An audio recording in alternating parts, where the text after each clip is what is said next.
I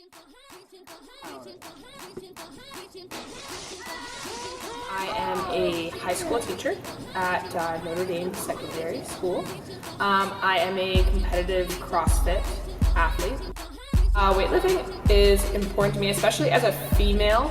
I find that there's such a negative, notion about lifting weights, and lifting weights is going to make you bulky, and super empowering as women to be able to do some of the stuff that we do. The human body is quite amazing. I was a varsity volleyball player, so obviously we had workouts that we needed to follow, and so once I kind of hung up my volleyball shoes and was no longer a volleyball player, I got into CrossFit, and which is where I do a lot of my lifting now.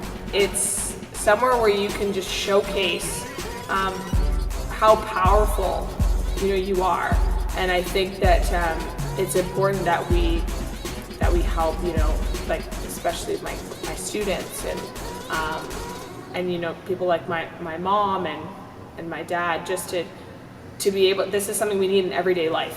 Lifting is something that you do in everyday life. Being able to lift your groceries, being able to lift your kids. I think it's something that it's super important. A lift that people hate to do, myself included, is the snatch. So for sport-specific training, I think a movement like the snatch is something that is super important. It's very technical, and that's why people hate it and people don't want to do it.